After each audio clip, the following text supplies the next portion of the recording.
How are you doing? Welcome to something new. Let's try Ask Lars Live, though that this is not live, but might be. Okay. Here's the thing. As you guys, many of you guys know that I changed position at Autodesk, made it hard for me to do the last live videos, been trying to do some other things.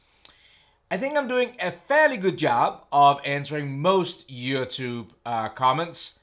Pretty good on the Facebook. My email is a problem. So people are emailing me, Lars.Christensen@Autodesk.com, for topics for new videos. And again, I've been struggling doing those. I have all these emails, and I just thought it's Sunday, and let's sit down here and let me just start answering emails. Maybe it can help you, and then I might take, this is going to be one long video, and I might break it up into smaller chunks that will come out during the week. I'm not quite sure. We'll see how it goes. You give me a thumbs up if you like it. If you don't like it, please thumbs down, comments, and all that stuff. Just try it and see if it works. So, let's try it. I'm going blind here. I'm going to put my glasses on. So let's start. So first email is from Hans, and Hans is having a question in regards to cams. So we're going to jump in and out. I'm just going to go through, as many as we can do here in the next, hour or so. So first question, I got coffee, I got water, I'm all good. Question is about cam and about setting defaults. So I never use leave stock material and, the extra stock for setups. So is there any way that you can set that so you don't have to change those parameters all the time? There is actually options to do that inside of Fusion. So let me just. So we are inside of Fusion here, and I have the new interface. Maybe we'll talk about that at some other point. So let's just draw a block up here, and I'm just gonna go ahead here and set a rectangle maybe right there. Draw a center rectangle. Let's extrude that up. So all this stuff that we're gonna do in this video, we are not going to fully define everything. So question about cam. So let's get into the manufacturer tab here. Click on that, and I think it was the last part of this was about using extra stock for setup. So if you go to the setup tab here, you get this up here, you can kind of see in the shadow that you get that extra stock. If you go over to the stock area, you will see that it has a relative size stock with extra stock added to it.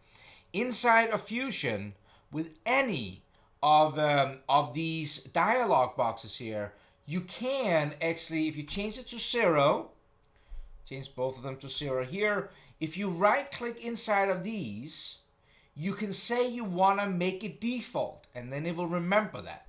So that's kind of going reverse of your question, Hans. The last question you asked, yes, just go in here and make these default. So again, make them 0, right click, and just say make default. And I would suggest to do the same thing for the stock to leave. So I'm assuming that this is when you're using something like an adaptive clearing. If we go in here, we select a tool.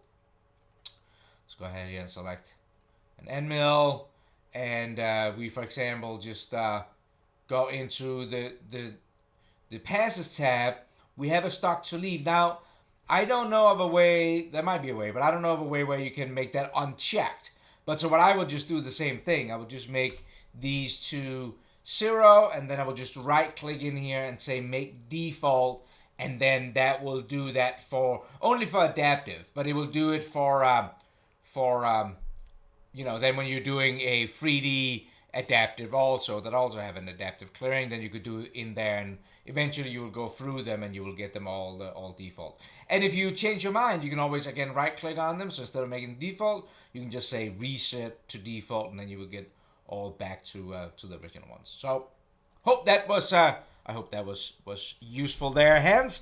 So that was I think that was email number 1. Thank you for the email. Next email is from my good friend David Finley. Just a quick hi. I'm not going to show you what you sent me.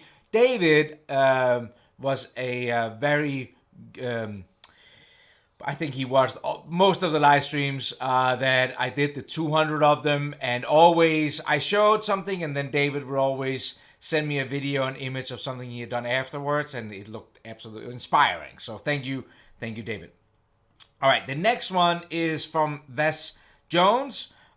This is also about cam. Greetings, Lars. I'm seeking some specific help with cam errors, especially when you get the no valid tool path. I've been beating my head to figure this out. Fairly new.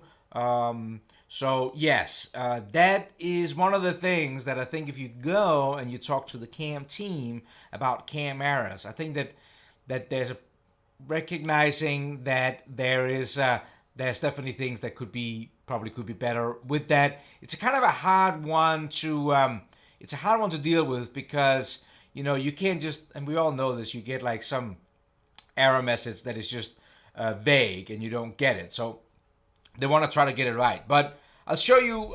So one of the areas that I have found the most, honestly, is your tool is too big for where it's gonna go. So for example, if I went back to this block we have here and hit the S key.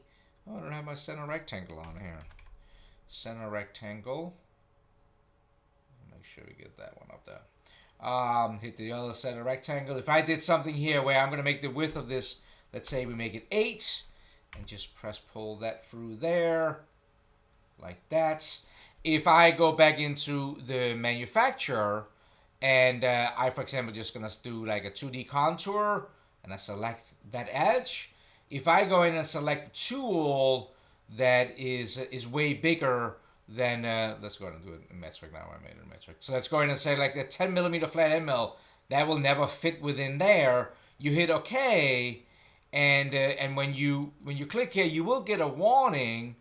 If you click on that, it just shows you no passes link and an empty tool path, not really telling you that, hey, your tool is too big for the slot there. I will show you that if you go out to the YouTube channel, why can't that move over? Okay, go over to the YouTube channel and we find the playlist here. There we have the LarsLive. That's the one that's like almost 200, 199. Hey everybody, happy Monday. Shut him up. Let's go and click on the link here so we go out to kind of like the whole list. This is what I normally do to find something. I know if we go here and we do a Control F, then you get the little search box up here. And if we search cam and maybe error is not in there. I know that I did one. Let's just try to go down here. That's more than 16 for sure. Let's get down there.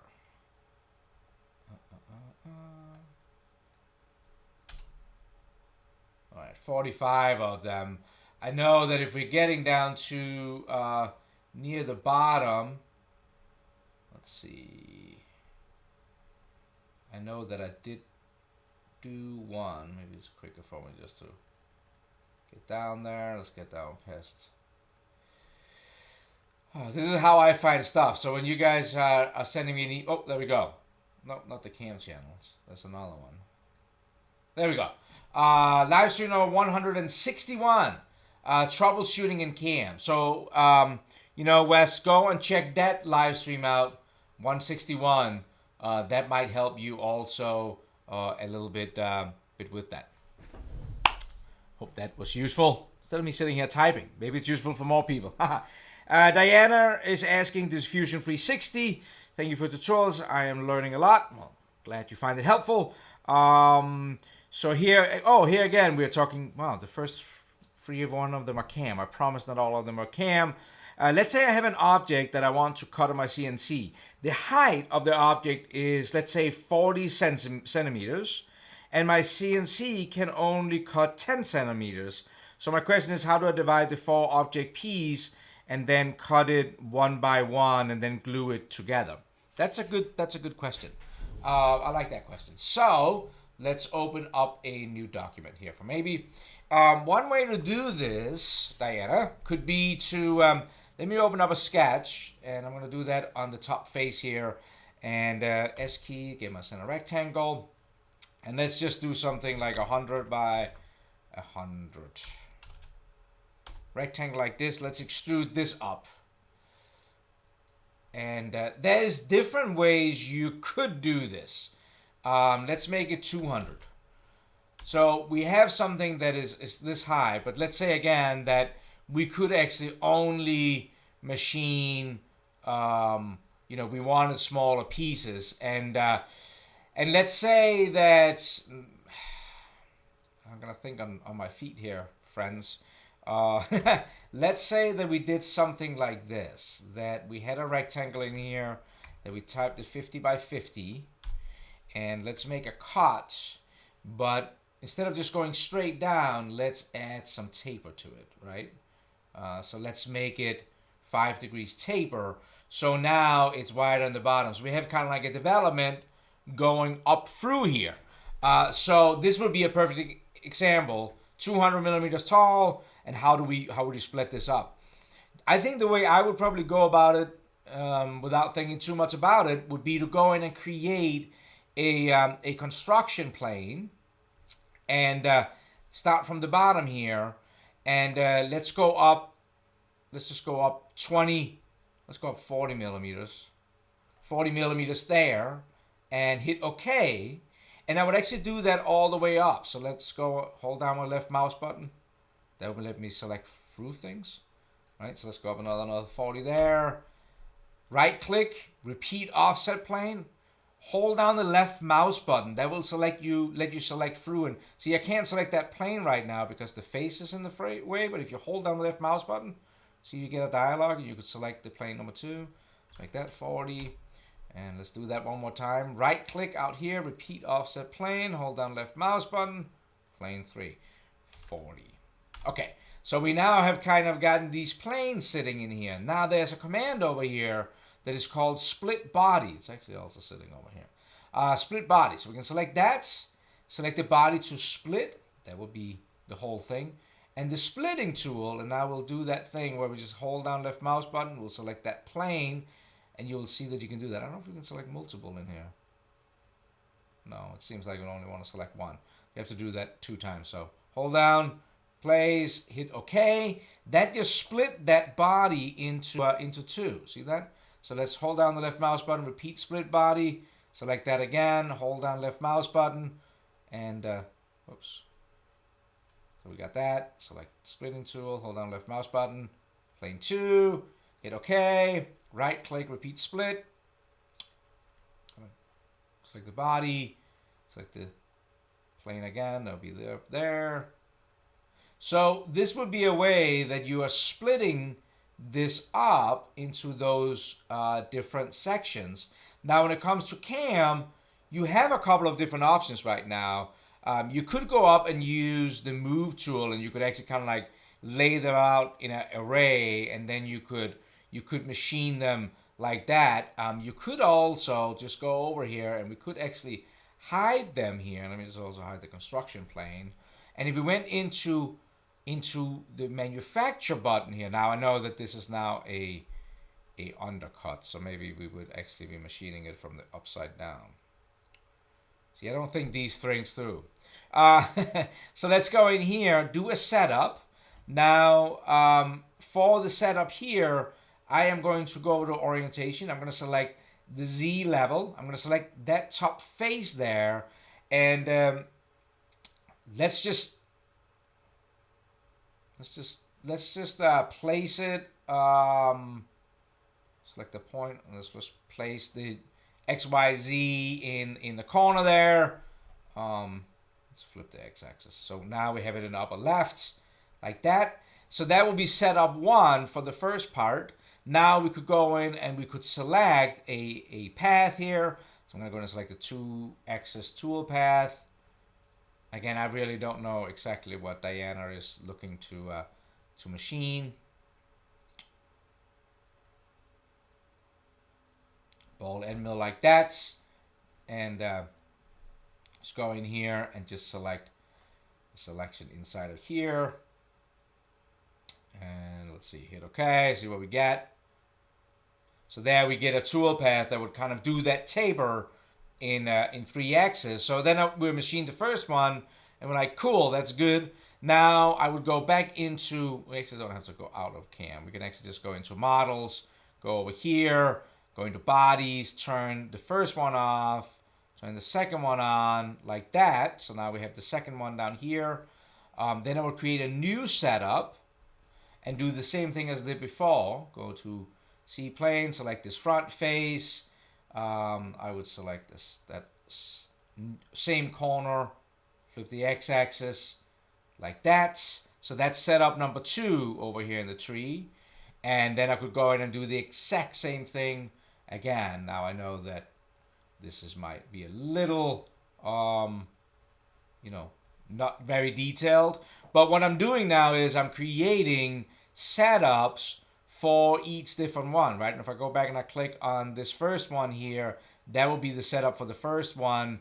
And I can actually program them all down kind of like in layers like this. So now I could go ahead and turn, toolbar number 3 on, and then I could create a new setup, and I could do the exact same thing you just saw me doing, clicking on that point. If I gotta repeat what I did, and then I would post each code out by itself in that manner. So I hope that answers. That would be one way to do it. I would almost call this the lazy way to do it, because now we are kind of like just programming everything as we're stacked up, instead of using the move tool and kind of lay it out. Will probably be easier to visualize. But I think that's a neat way to do it. Now, if you ever go back and you're changing anything in the model, because you're programmed them and stacked up, it's maybe a little bit easier to kind of manage. All right. Got to make sure you stay caffeinated on a Sunday. All right, what are we in, like 15, 20 minutes? Is this useful? You let me know. Thumbs up, thumbs down. I promise you we're going to get a little bit away from cam, but I just want to start going through some of these emails and not be too picky. And some of these answers might not be fantastic. All right. Hope you're having a great day. I do. This is CJ. I do, CJ. Have an awesome day. I love your video and was wondering if you can help me point out the right direction of getting a house made from generative design. I have a connection to a 3D house printer and want to get it printed. I was just talking about that all the answers on this on these Ask LarsLive might not be great. I actually don't know any. So generative design is available in the paid version of Fusion 360. Actually, I think that if you download the trial, you actually should also be able to use generative design for 30 days too. So if somebody want to test it out before they go ahead and pay the $4.99 for a year of Fusion 360. But that's where you have generative design, where you can model things up. I do know that there's people within Autodesk who are doing a lot of things with generative design and buildings. I am not one of them. And Autodesk is a pretty big company, and I wish I could tell you who to go and see, but I really don't. So, CJ, I'm sorry that I don't know. I would, right now, generative design, as far as I know, are only available inside of Fusion in what I would call the design and manufacturing workspace, not the architect workspace like Revit and others. I could be wrong, or maybe it's just coming. But yeah, I don't know if I can help you. That maybe not be a great answer. Sorry. Pierre, from Norway or Sweden, Scandinavian, how are you? Sent me a question about he's making buildings, and I actually, if I just switch back over here, I actually took some of these images that you're gonna see me answer, and I hope I can share them. I hope you're not getting upset that I share images if it's not something that is too proprietary. This looks really great, Pierre. I think it looks fantastic. Modeling up buildings and things like that in Fusion 360, you can for sure do it. However, Pierre's question is in regards to adding textures to like bricks, and like I have people who have modeled up like a roof and have put shingles on it, and they want kind of like that texture on it. There isn't really a good way, as far as I know, inside of Fusion, to create real texture, like random texture. I did do a live stream at one point on textures, and that was with using the cam tools. So this is where I'm worrying that somebody's going to be upset. So I did one in 1:16 about creating like texture, but not random texture. This was more standard, like knurls or whatever patterns thing for 3D printing using the cam tools. But if you are gonna want to create like random textures like that, it's important to remember, and I'm probably gonna say this a lot if I'm continuing to do these type of videos. Fusion is a mechanical CAD software. It's really meant for counterbores and bolts and nuts and things like that. So when you're getting into some of those organic shapes, you have the sculpting environment you could look at, but the only other thing you can do is if you're looking to render your building at the end. So if we go back in here and let's just get rid of that image. If you go in to do renderings, there you can actually apply some kind of a texture that will show up, but it wouldn't show up in the 3D mod. It would only show up when you when you render it. As I'm saying that, some kind of a helicopter is flying over the house. If you can hear it on a peaceful Sunday. So Pierre, fantastic model, love it. But yeah, in regards to the help with creating kind of those things, I don't know of a good way. So maybe somebody else in the comment area can do that. All right. Next question is from Adrian, and asking about creating tools inside of Fusion, and getting to the question about the tool holders. So again, we're back to Cam. So talking about that he has a machine that he has built where he don't have the standard tool holder. So again, if you're going into Cam, and we go in here and we edit the tool, in here, if you hit edit tool, you will see that there's holders in here, and you can actually, there's a huge library of holders that you can select now. But you might have, like I think Adrian have here, a machine where you don't have a standard holder like this, and there's ways that you can actually go in and try to start creating. If you go to the shaft, you can actually start kind of like creating something that is similar to a holder. I did do a video, and right now I can't remember which one it was. Again, if we go back to the video here, I did do one on how to create a custom tool. Let's see. There's 3 custom threads. Maybe I can't find it. I did do a video where I talked about doing custom tools, and this one, form tools and probing. So that's live stream 136. So Adrian, if you go and check out that, you will see how you can create a tool. Now you might say to yourself, why I'm looking for the tool holder, not for the tool. But when I used to work at Ridlam, and I used to program this horizontal, had like 11 pallet pool Matsura, I would actually draw up the tool and the tool holder as just one profile, because it doesn't really matter in the sense of the tool and the tool holder being different colors or something like that, because you're just looking for it primarily from a collision standpoint. So live stream 136, check that one out, and maybe that can inspire you to draw up tool holders or the tool itself. Hope that was helpful, Adian. All right. Happy Sunday. All right, I'm gonna skip this one because that's another Cam one. We're gonna come back to this one. That's my name, Cam. Here's Josh. Josh, hey Lars. I've been watching your live stream recordings on YouTube for about a year. Thank you so much, Josh. I was wondering if you could do a video live stream on the new bend feature in sheet metal. Yes, so that's fairly new, and I might have lost a little bit of touch with some of the new things inside of Fusion, just because, like I said, I'm concentrating on a lot of other things. But there is a new feature, so the menus have changed. So now you have the sheet metal up there. So this new bend feature, you will find that sitting down here. I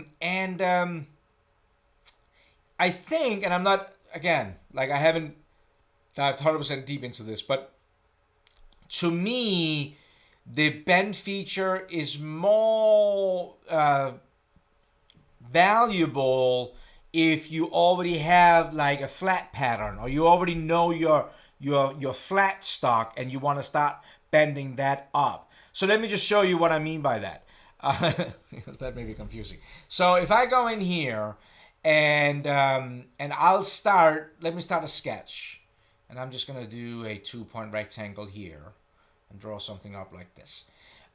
If you go in, if you use the standard flange tool like this, and we create a flange, and if you watch some of the live streams, again, if you go back into this list here and you search sheet, you will get 9 different sheet metal live streams you can go through, right? So you can go in and find out about all these menus here. I'm going to skip that. So the way that the standard flange tool works is we made this to a flange, but then we can click here, and if we click on one of these edges, it would let us create a flange going through here in all different kind of directions. So that's the flange tools. What is really great. And then of course the whole idea is that you can create a flat pattern from that. So you can make it flat and hit OK, and now you get the whole sheet flattened down with all the bends and everything inside that. That's all awesome. That's how this tool have been working. Where the new bend tool is this works great. If you had a component in here and you're trying to kind of like wrap something around it, that component, like you had a little electrical component and you're trying to create a sheet metal enclosure around it, the standard flange tool works great.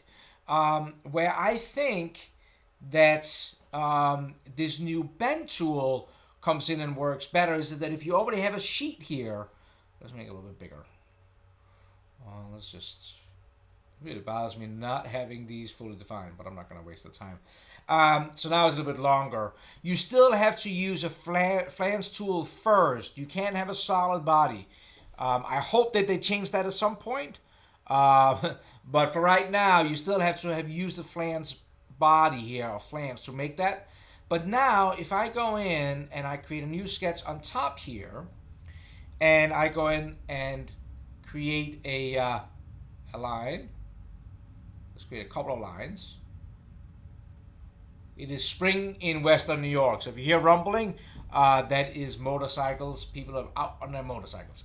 Now the new bend tool works a little bit different. So the flange tool would now work on this end down here. But what with these lines here, we can actually go in here and create the bend and select the stationary side, will be like the big flat, and then the bend line will be that line right there, and you will see that it will create that bend just like that. Right click, repeat bend, stationary, and that there. So that's kind of the difference between the two. Again, I am thinking that you, for example, and I think Bryce used this in one of his What's New videos, that you have maybe you have an old DXF on AutoCAD drawing on a flat pattern that a customers have given you, and they want to turn it into, a XF Fusion model that can be bended up. Then you could just import that. You could import that DXF. Don't forget that you have the insert commands. So you can import that DXF right there if you were coming out of something like AutoCAD or something. And then you would have all these lines in that sketch, and then you could just bend up from that. Hope that was good, Josh. All right, let's go back. Next question here is, let's do another CAM one. This is from Ching, Georg Ching. Sorry, I pronounced your name wrong. I'm a beginner with Fusion 360 CAM. I watched your video on machine fillets, chambers, and rounds. Yep, so that is on this list here somewhere. If you go through here, there is a fillet and round. I'm not quite sure what number it is. This is why I started adding thumbnails to my videos, was because I could never find them. But of course, you could also just have a search here, fillets. There you go. 101. Oh, he even wrote that in his email. Sorry. But I have a problem with containing I failed create the filler tool, but the software always select all model profiles. What is wrong? Let me show you. Well, what I think maybe is wrong. Let's open up a new file here, and let me just create a couple of sketches. Again, remember, if you think this is helpful, give it a thumbs up. If you think that this is not helpful, just give it a thumbs down or let me know, whatever.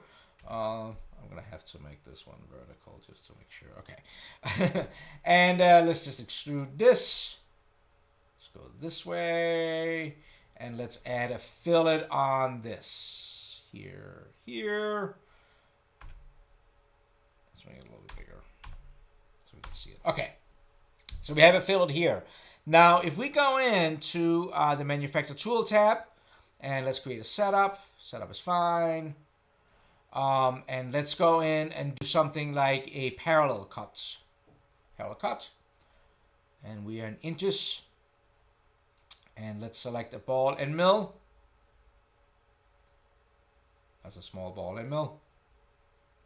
Hit OK. And let's see what we get. Might take a second because I select this as a small ball and mill. All right. So like Georg Chang said, how do I control the selections? It just selects everything. If you go in here, I'm going to show you a couple of tricks. If you go in here and you say Edit Tool, on the second tab, on the Geometry tab here, it's set right now to Silhouette. If I change that to Selection, and then I can select a boundary. So let me go in here and just select this boundary right here. Now you see when I click on that edge, it makes it a closed loop. Now I'm going to hit OK and just see what we get. Now we get that closed boundary. That's cool. But I wonder what's happening is you say, okay, that's good, but I also wanted this face and I also wanted this face. Let's go back in again. Right-click Edit. Go to the Geometry tab. Now, you see how we still have that chain selected, that green one. If you go and click on this edge, left-click once, then this little dialog shows up, and this is where many people are missing. Now, because this is a parallel cut, it can't be an open contour, it has to be a closed. But what I can do is if I go up and if I select on this edge, you will see that it kind of highlights a loop around that. Now, this is not the loop I want. If I click here, that's not the loop I want either. If I click here, oh, you see that's the loop I want. See that? So if I click on that, left click on that edge right there, now it just selected that loop. What is critical is you hit the plus sign if you want to add it. So I'm going to hit the plus sign, and now you see extended that out. So just to show you, I'm going to hit OK. Let it recalculate. See now how it made the boundary in there? This is probably one of the best secrets inside of CAM. Right-click Edit, go back to the Geometry tab, select that edge again. I get that little dialog box. And again, if I select here, that's not the open boundary I want. But there, that's the open boundary I want. Don't forget to hit the plus sign. Hit OK. And now I have defined that whole fillet going across there. Again, I'm not sure this is the best tool path, but you know, that could be one way to that could be one way to do that. By the way, I should say that Georg Song sent me a file, but I normally don't open files. That's just too hard to deal with. All right, next question. Lars, can you please make a video on tracing? Now we are CAM again. Let's just skip that. Here's a good one from Oliver Jans. I am a CAD user and I watch your videos. Appreciate it.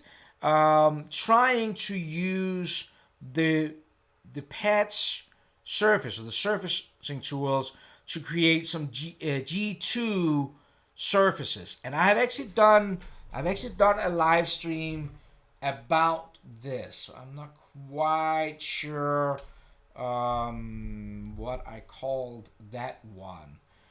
That might be a valid. I think it was an earlier live stream. That might be a valid live stream to go for you to check out, Oliver. I'm just trying to see if it's right here. Understand curvature and impress your friends. Funny titles. Live stream number 59. But I'm talking a little bit about this whole G2 thing, and you might already be familiar with it. The image that Oliver sent along with this is some patch or surfacing geometry, and trying to kind of maintain a G2. What is a G2 is kind of how two surfaces blend together. So you create one flat face or curved face, then you create another curved face, if you think my hands are a little curved, and then that curvature have like these G values in them and how they're smoothing over. To be honest, Oliver, not quite sure what you're trying to end up with in here. I sometimes struggle with this too. What I really recommend is the Sculpt workspace, and I've talked about the Sculpt workspace before. LarsLive 48 is kind of like an intro to it, but there's 8 videos here in the live stream playlist, so you can definitely go and check that out. I would consider doing that, and know that in one of these live stream, in live stream number 78, I talked about how to combine Sculpt with standard parametric modeling. So if you're kind of like looking for that, then I would recommend you looking at that. Doing surfacing like what Oliver's doing here can be kind of hard and tricky, and not something that I would necessarily say that I'm a master in either.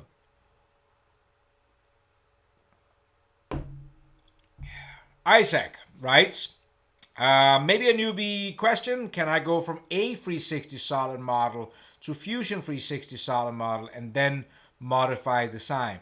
Kind of depends on exactly what you mean about a 360, because a 360 is actually not a type of 3D model, unless there's something else that I don't aware of.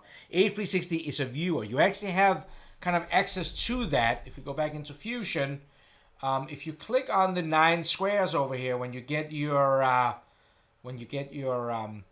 data pen, if you click up here on the name, it will open it up in a browser, and that is actually the old, as far as I know, the old A360 we are looking at here. So if you, for example, click on one of these images, this would be A360 or Autodesk 360 that it's opening up in. So it kind of depends on what format your model is in. If it is a Fusion model, you can click on the pencil and you can say edit on desktop, and it will bring it down, and you can open it up in your browser. But also be aware, you can also click on the little arrow over here, and you could download it in another format, so a Fusion file or IGES or one of other formats in here. And then you could open that into Fusion. So if you got it down as maybe a step or an IGES, then inside of Fusion, you could use the upload folder to bring that from your downloads folder in there. Isaac, I hope that answered your question. I hope. Yeah. Let me know if not. All right. Then we got another cam. So let's get back to the one from Jack from earlier that I just skipped. Hey Lars, can you please make a video on tracing? I'm very new to Fusion and I need a few pointers. So tracing, I'm assuming you're talking about the tracing toolpath inside of Fusion. And I'll definitely give you like a 2-second thing on it. Let's flip this over on the other side. Why not? Going to the design. So I think the tracing inside of CAM primarily first came out as a as kind of like for engraving. So if I go in here, create a 2D sketch on the back here, and we go and we select text, just place this, and let's just type. What should we type? Fusion? That's probably a good thing to type, Lars. So we got Fusion here. Now be aware that there's a lot of different fonts in here you can select. And up here, up on top, there is like what we call stick font. What CAM people have generally liked a lot because you can just kind of like trace them around. And that's where I think that the tracing toolpath probably is used the most. So if we go back into the manufacturing tool and let's create a new setup. Select the top face there, the back face.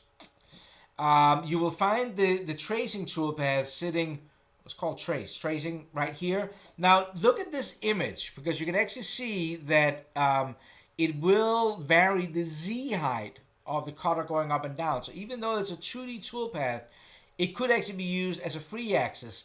If my text was projected down, and I've done a live stream on projecting, if they project it down on a curved face, this will actually also do the Z-axis. But if I hit trace, we can use the same small ball end mill, and you just for your curve selection, you can just select that curve right there.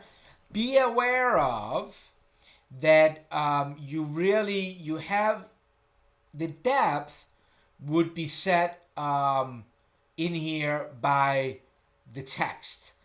Primarily as your thing. You could also maybe get away with doing a stock to leave minus and go down like that. Oh no, sorry, there's an extra offset, so you can't actually do it right there. I think -2.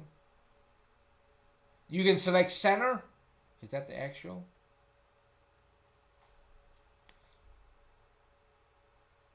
Doesn't look like it went south, did it? Hang on. If you hover your mouse over, it can be used to shift the selected curve up or down the spindle axis. Oh yeah, it looks like it will do it. Maybe I just don't have it. 10 millimeters.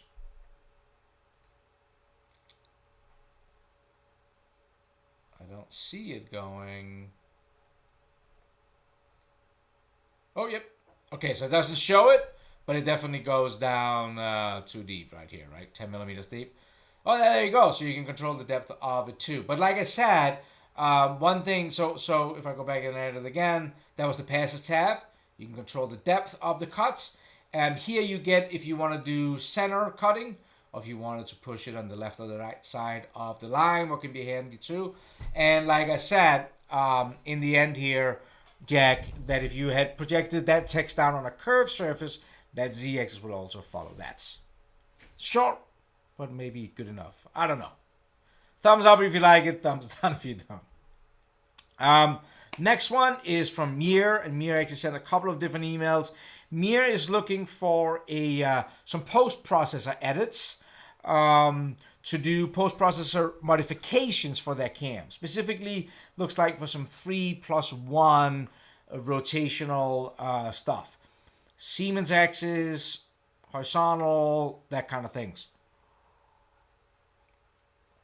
Mia, I'm going to be completely honest with you. I am not good at modifying post. Matter of fact, I hate modifying posts. My experience with post processors, when I used to work at Ridlam, we used Mastercam. And at Mastercam, many times the VARs are making a lot of their money by modifying the post processor. So you pay thousands of dollars to get the VAR to do that for you. My boss was not going to do that, so he asked me if I would learn how to modify them, and I got in and I modified them all with HTML code or whatever that code is to figure it all out, and I did a bunch of post edits. And it's actually not a bad thing to do. If you are working on a job shop and you want to really bring yourself up to a higher level, learn how to modify the post processes. Do a lot of testing before you actually send them out to the machine. But that can be extremely powerful asset to have. So I would recommend that. I was not a big fan of doing it myself. So when I left Ridlam, I also left my post modifications there. But Mir, I want to give you one piece of advice. If we go back out to Google here, if you type in Autodesk with a K, post, and you will see that you get a Autodesk post library.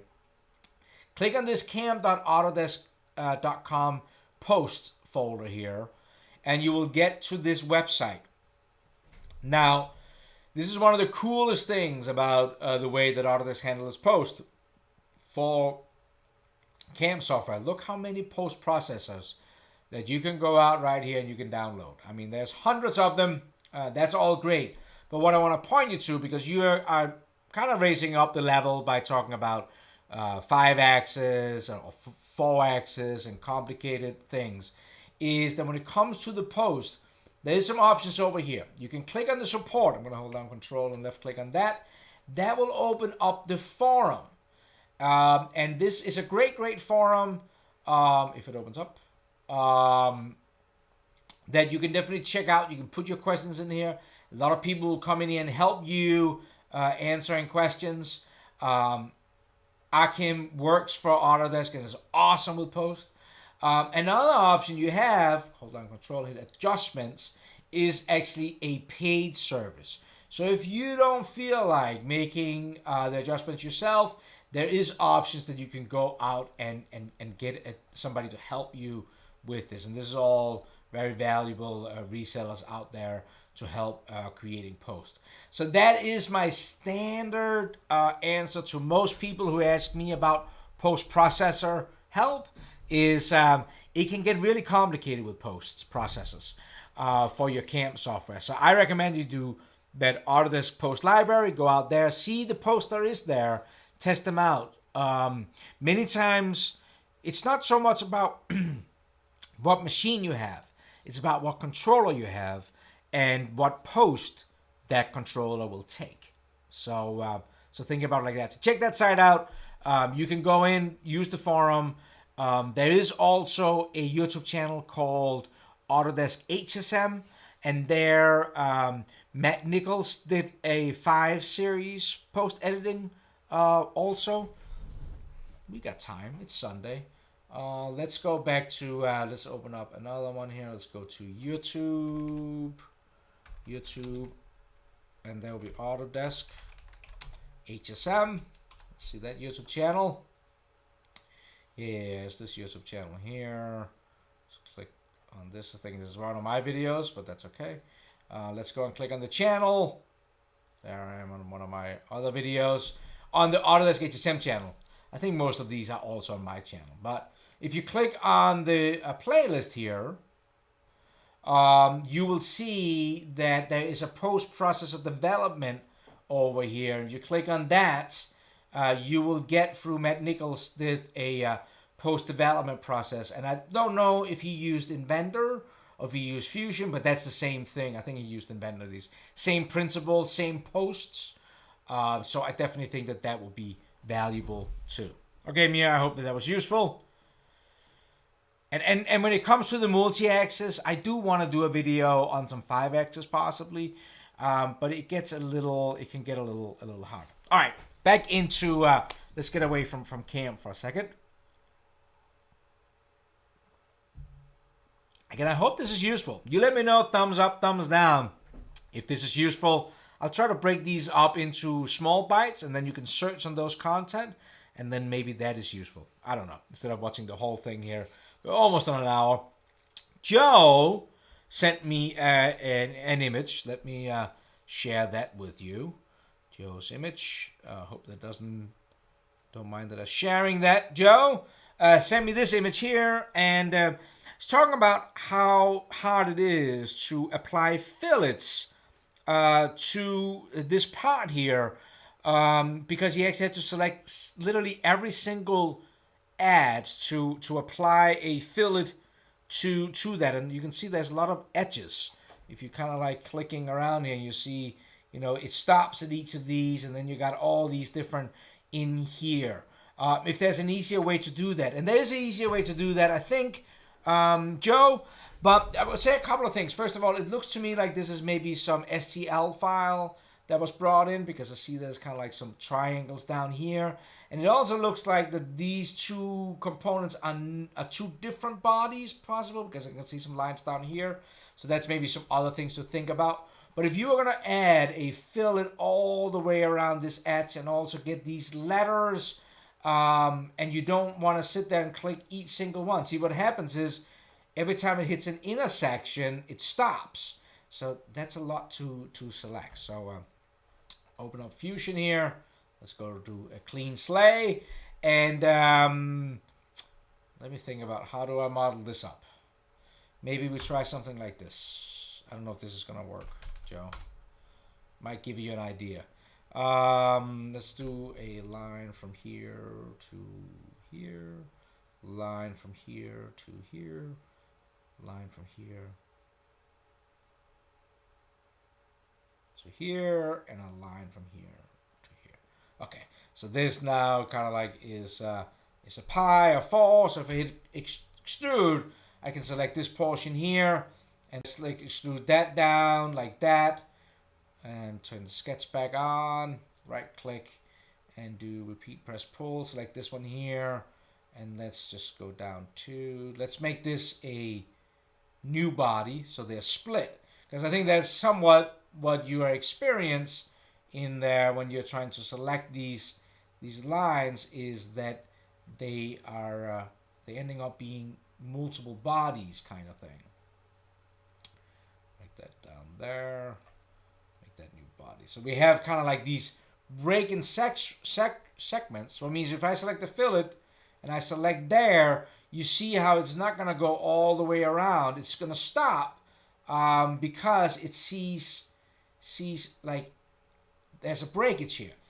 One way to do this, and it's probably not going to work because I'm having these center lines right here on this one, but one way I would select, if I open up your photo again, if I was going to add fillets to the whole outside and to in here on the letters, would be to go, this is kind of neat, I would go to my selection tool up here, go to selection filters. Now this should all be checked. If I go and say select, uncheck select all, but go and say body edges and only check that, guess what that means? That means that right now I can't select a face. I can only select edges. And then what you could do was to go on, for example, the side view here, and then just highlight all that, and that means that now you've selected every single edge in here. Now mine, I don't want these center. If you don't want some, you can probably hold down Control and unselect them. Maybe not this one here. All right, whatever. Select your fillet, and it will give you those fillets. Now this one here, I'm gonna get on all the cross too, but maybe it's what I wanted. But that's how I would select all those top ones here, so I don't have to go in and select each one. Would literally just be going into a side view, go to your selection tool, selection filters, only select body edges, window the top, like that, and you'll select all those. So that was a cool little trick there. I hope you tell me, Joe. You tell me. What do you think? All right, let's do a couple of more here. This one is a good one. This is Bob sent me this one. First time caller. Sorry, it's been a while that I got to you. Long time watcher here. Love your YouTube content. Thank you so much. All right. So I'm gonna share your image too, Bob. Want to engrave something, and this is pretty amazing image. Look at this. Looks like almost like a shield or something like that. Oh, I haven't switched over to my screen. There you go. Look at this. Looks like a shield. how would you engrave that? And this is with a heavy heart. There used to be a program called ArtCam that was for SolidWorks. It is discontinued.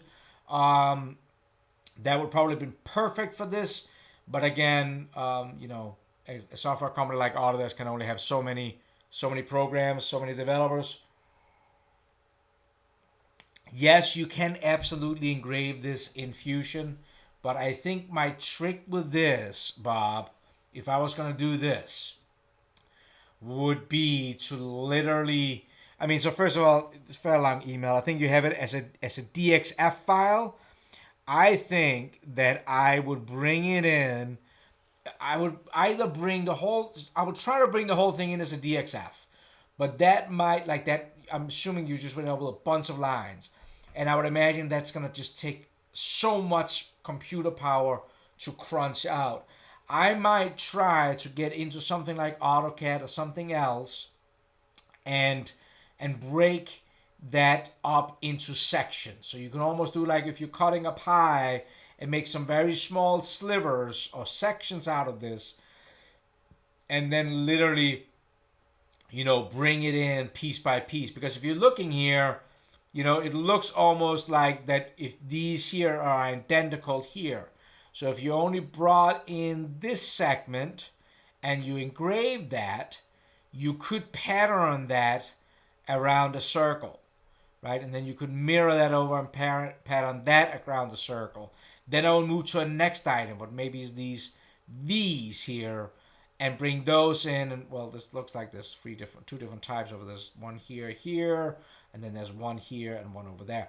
So I would break it down into pieces. I would not try to bring that whole DXF into Fusion. And again, this goes back to like one of the first ones I talked about. Fusion is based on mechanical CAD, so nuts and bolts and fillets and things like that, and not really meant for big art projects like that. And I definitely could see that would slow it down. Something like Inventor might actually handle it a little bit better than Fusion 360.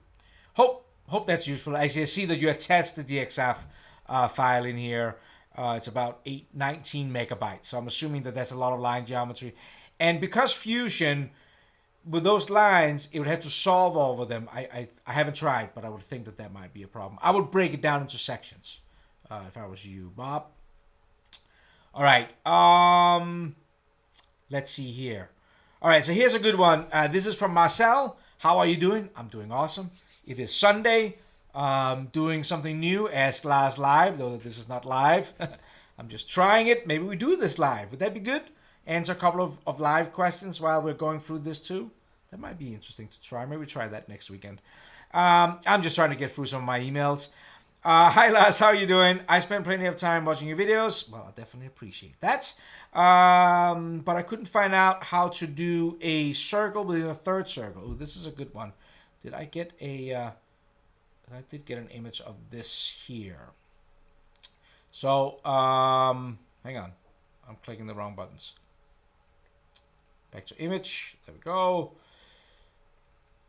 This is a good one from Marcel. So send this image here, and I'm looking to have, there's 3 circles, right? There's a circle here, an inner circle here, but it's 63 millimeters, an outer circle here that is 101, and then I want a circle in the center that will always stay in the center of the 2 other circles. So if you change this diameter here, it will be in this halfway between the 2 outer circles. Marcel, this might be, this is a good one. I think I want to answer that one. Maybe that is where we, maybe that's where we wrap this up here. Let's just see how it goes. Maybe we take a couple more. All right, so this is how I think I would do that. Open up a new file. So let's just start with the basics. Let's start a sketch on the face here, and let's do C for circle. And the first one was 63. And C for circle, and the next one is 110. Okay, now we want a circle in between here that no matter changing any of these, that circle will always stay half in between. I think that I would try to use parameters for that. So C for circle, let's just draw the circle up here. Somewhere between here, right? Now we have the circle here. Now check this out. If we go to solid, back to the solid space, in here we have this change parameters down here. Again, if this is going too fast, just go back a little bit. And in here we can create user parameters. So hit the little plus sign to create a user parameter. And I'm going to call this one middle, because that's what it kind of is. And then we can create an expression. And we could just probably do this as a math thing. So do you remember what order I created the two dimensions in? The first one was the 63, and the second one was the 110. So if we say 110 was the second one, so D2, see how when I type in D2, it shows up here that this is 110. See, you can actually, I don't know if I can do this. If I click out of this for a second, you'll see in here, if I click down underneath here, you can actually see them right here, so I don't have to remember. That was the two dimensions that we already created. They will always show up in here. So let's create that user parameter, move that down. So in there, we're going to call it something. We call it middle. So 110 is D2. And then if we say minus D1, what is 63? And if we put it inside of brackets, like that, we could say divided by 2, right? And then that would be the distance. Right now, that would be the distance between 110, 63. That would be that distance right there. Then if we say plus the 63, what is D1? And we hit OK. Then we have that user parameter. Now it hasn't been assigned to anything. So let's go back, hit OK to that, go back to our sketch tools, hit a dimension on this one. And then instead of typing anything in here, let's hit that M for middle, and it shows up there. Now that center sketch there will always be in the middle of the two. So let's test it out. If we double click on 63, make it 31, then that changes to 66. If we make this one 205, then that will change to 108. What is always staying in the middle of those. So these parameters over here could definitely be handy to use for that. That was for Marcel. I hope that was useful, Marcel. What do you think? You let me know if you see this. You let me know. Thumbs up, thumbs down. Was that a good tips? Is this good? You gotta let me know, man. All right. Let's see here. Let's do one more. Thirsty though. Talk a lot. Chris Pollard sends me a question. A couple of questions in here. Watched a few of your videos. Appreciate it, Chris. Got a couple of questions in regards to I draw a shape and then I mirrored it and then something went wrong and now it's blowing up. Yes, doesn't that sound like something we all have tried? Open up his image. Look at this down here in the bottom of the screen. Hey, things are, whoops. What was that image? This one. You can see here we have some yellow, we have some red, and when we delete one, something else probably goes blown up when we're trying to do something like this. I did do a live stream on this. Let's go back into the LarsLive library. Again, if you just kind of like jumped in here, this is the live stream. It's a playlist called the LarsLive with Fusion 360. And if you hit Control F, you can search in here. And I created one live stream. It's called Break. There was one of them called Break something. Let's Break Things. And number 13. That's good. To break things. That will help you with some of that, Chris. Kind of break down how this whole thing is associated, how to try to fix it. and how you can try to work with that. So that was one of his questions, what things was broken. Another thing that when we looked at that image before there again, you see that counterbores, and Chris is asking about if you're changing the size of the counterbores, like moving things around. Don't forget that inside of Fusion, that the tools for creating counterbores and screws and something like that, they have done some really good updates to those. So whenever you have to create something, use that hole command in here, because it's really good, where you can specify literally whatever kind of hole type you want. You want a counterbore, you want a countersink, and then you can specify, all the different kind of parameters in here for that countersink. And it's a much better way. It's a much better way to do counterbores than drawing up double sketches and things like that. I've actually kind of joked around with that. I did one video series on creating a plastic injection mold, and in that one I drew every single counterbore up with 2 sketches and strewed it through for the through hole and also for the counterbores. It's a waste of time. I should have used that hole command, so definitely check that out.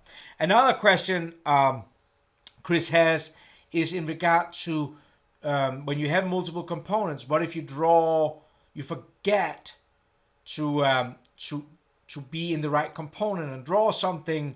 Can you move things? Let me show you that in here. Let's get out of this. So let's open a new part here, and let's just create a couple of components, new components. So what you know is that this little fish eye here will show which one is active. So if I go in here and I make number 2 active, and I draw a sketch in here and extrude something, C for circle, Q for press pull, that this here now lives inside of here. What is normally the good rule is you got to remember, so if you wanted to draw something inside of component 1, you got to remember to switch it over there and draw in there. But what can happen is that you are out of that. So for example, in the top level, and you're like, oh yeah, let me just draw something else, and you draw something. Let's just draw something here, extrude that up like that, and suddenly you realize, oh, that is sitting up at the top level, and I actually wanted it in this component. You can actually in here, you can actually drag bodies into this component. So if I drag that top body, let go, you will see that body is now in here. But be aware of that it creates a relationship down here that you did move it in there. So it's the right location, but it remembers that. If we go over and select the sketch, drag that in to here too, you can't do that because that is still associated on the plane out here. You can move the bodies in there if you want to, just to help you a little bit in here. But I do it too. I'm not that great either. Sometimes I draw in the different one, and Chris, it's fine to drag a body down and then it's in there and then it might be okay. But I normally just, great power come great responsibilities. So many times I will literally just draw back and be done with that. All right. We have been going on for about an hour. We got to wrap up here. Yes. Let's leave that. That I think was long enough. This year, I hope that was useful. I literally just started from the top of my inbox and worked my way down. I shoveled a couple of things around just because of Cam, but you heard that. If you watched the full length of this, if you didn't watch the full length of this, then I'm planning on chopping these up in maybe small videos and just serve them through the week. I'll test that out, see how that goes. This is a new thing. If this works, if people want this, maybe we try to do this like a weekly thing on Sundays. Just sit down for an hour answering some of these. Try it out as a live stream, both on YouTube and on Facebook at the same time. We'll see. I hope this was useful. Thank you everybody for sending me these emails. Hope you don't mind. I shared your stuff out there. Just trying to. I feel responsible to answer these, and it's hard for me to do during the week. That's it. Hope you have an awesome week. Until the next time, have an awesome, awesome day. Take care, folks.